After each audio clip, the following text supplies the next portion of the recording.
மாநிலங்களவை தேர்தலில் இன்று நான் வேட்புமனு தாக்கல் செய்திருக்கின்றேன் பாட்டாளி மக்கள் கட்சி சார்பிலே. இதற்கு எங்கள் கூட்டணியின் தலைவர், அனைத்து இந்திய அண்ணா திராவிட முன்னேற்ற கழகத்தின் பொதுச் செயலாளர், முன்னாள் முதலமைச்சர் திரு எடப்பாடி பழனிசாமி அவர்களுக்கும், அனைத்து எங்கள் கூட்டணி தேசிய ஜனநாயக கூட்டணியின் அனைத்து தலைவர்களுக்கும், முக்கியமாக பாட்டாளி மக்கள் கட்சியின் அனைத்து நிலை நிர்வாகிகளுக்கும்,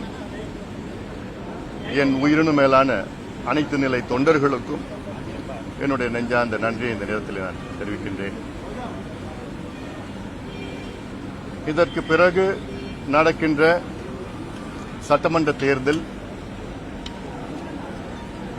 களம் எங்களுக்கு சாதகமாக இருக்கிறது, எங்கள் கூட்டணிக்கு சாதகமாக இருக்கிறது.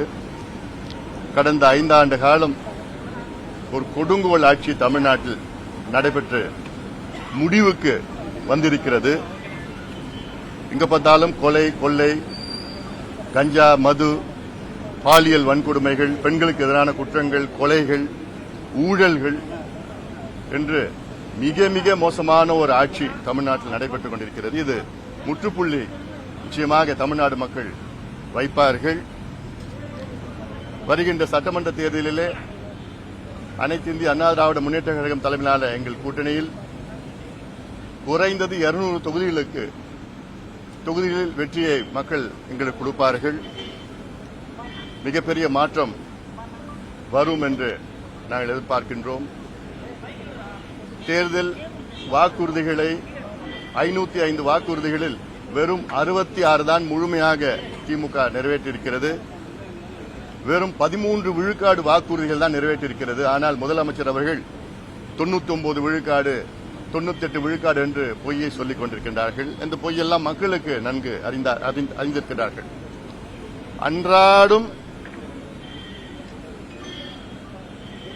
ஒவ்வொரு அமைப்பும் வீதியிலே போராடி கொண்டிருக்கின்றார்கள். செவிலியர்கள் ஒரு பக்கம், அரசு ஊழியர்கள் ஒரு பக்கம், ஆசிரியர்கள், இணை ஆசிரியர்கள், இணை பேராசிரியர்கள்,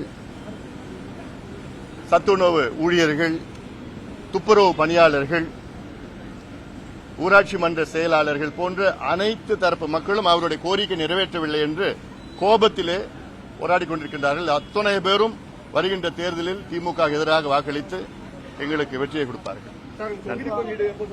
நன்றி. விரைவில்